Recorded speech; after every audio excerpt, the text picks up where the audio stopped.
നമസ്കാരം. പ്രതിപക്ഷ നേതാവ് പിണറായി വിജയന്റെ വീടുകളിൽ എൻഫോഴ്സ്മെന്റ് ഡയറക്ടറേറ്റ് നടത്തിയ റെയ്ഡിനെതിരെ കടുത്ത ഭാഷയിൽ പ്രതികരിച്ച സിപിഐഎം നേതാവ് എം സ്വരാജ് രംഗത്ത്. ഇഡി എന്ന വേട്ടപ്പട്ടിക്ക് മുന്നിൽ പേടിച്ചു പോകുന്ന ആളല്ല പിണറായി വിജയനെന്നും അദ്ദേഹത്തിന്റെ രോമത്തിൽ പോലും തൊടാൻ ഇഡിക്കോ അവരെ പുറത്തുവിട്ടവർക്കോ കഴിയില്ലെന്നും സ്വരാജ് വാർത്താസമ്മേളനത്തിൽ വ്യക്തമാക്കി.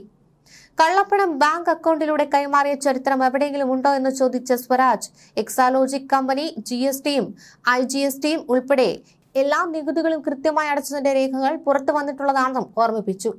മണിക്കൂറുകൾ നീണ്ട റെയ്ഡിനൊടുവിൽ ഒരു സാധാരണ ബാങ്ക് പാസ്ബുക്ക് മാത്രമാണ് ഇഡിക്ക് കണ്ടെത്താനായത്.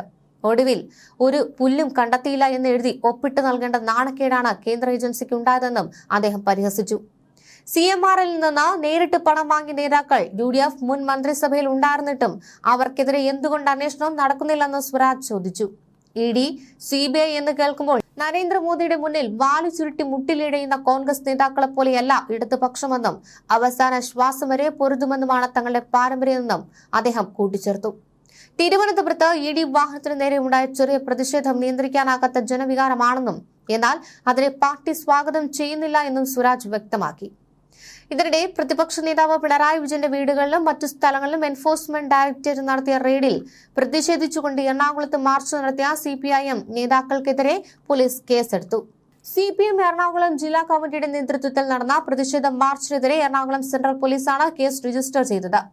CPM ജില്ലാ സെക്രട്ടറി S സതീഷ്, കേന്ദ്ര കമ്മിറ്റി അംഗം P രാജീവ്, സംസ്ഥാന കമ്മിറ്റി അംഗം M സ്വരാജ്, ജില്ലാ കമ്മിറ്റി അംഗം അഡ്വക്കേറ്റ് അരുൺകുമാർ, മുൻ MLA KN ഉണ്ണികൃഷ്ണൻ എന്നിവർ ഉൾപ്പെടെ കണ്ടാൽ അറിയാവുന്ന 20ഓളം പ്രവർത്തകർക്കെതിരെയാണ് case.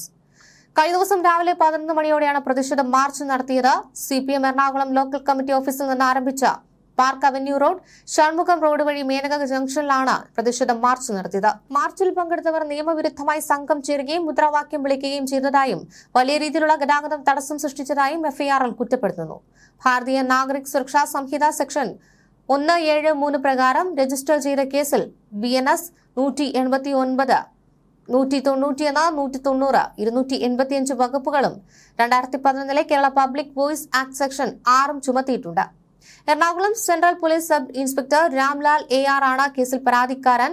Grade SI Rajesh K ചെല്ലപ്പനാണ് കേസ് അന്വേഷിക്കുന്നത്. പിണറായി വിജയന്റെ വീട്ടിലെ ED റെയ്ഡ് സംഘപരിവാർ നടത്തിയ ആസൂത്രിത നീക്കമെന്ന് രാജ്യസഭാംഗം AA റഹീം പ്രതികരിച്ചു. പ്രവർത്തകരുടെ രോഷം അണപൊട്ടി ഒഴുകിയതോടെയാണ് അക്രമമുണ്ടായത്. ED ഉദ്യോഗസ്ഥരെത്തിയ കാറിന് കേടുപാടുകൾ സംഭവിച്ചു. കാറിന്റെ ഡ്രൈവർക്കും പരിക്ക് പറ്റിയിട്ടുണ്ട്. തൊഴിലാളിയുടെ ഉപജീവന മാർഗം ആക്രമിക്കപ്പെട്ടു എന്നതിൽ ഖേദമുണ്ട്. ആ നഷ്ടം പരിഹരിക്കുന്നതിൽ പാർട്ടിക്ക് ധാർമ്മികതയുണ്ട്. ശ്യാമുമായി നേതാക്കൾ സംസാരിച്ചു. ആശങ്ക നീക്കാനുള്ള കാര്യങ്ങൾ പാർട്ടിയുടെ ഭാഗത്തുനിന്നും ഉണ്ടാകും. ഒരാളുടെ കാര്യമാണ് പാർട്ടിക്ക് മുന്നിലുള്ളത്. ശ്യാമിന്റെ വാഹനത്തിനാണ് വലിയ കേടുപാടുകൾ ഉണ്ടായത്. ടാക്സി ഡ്രൈവറുടെ നഷ്ടം പരിഹരിക്കുമെന്നും AA റഹീം വ്യക്തമാക്കി. യൂണിയനുമായി ബന്ധപ്പെട്ട് കാര്യങ്ങൾ പരിശോധിക്കുമെന്നും കേസ് അതിന്റെ വഴിക്ക് നീങ്ങുമെന്നുമാണ് കടകംപള്ളി സുരേന്ദ്രൻ പ്രതികരിച്ചത്.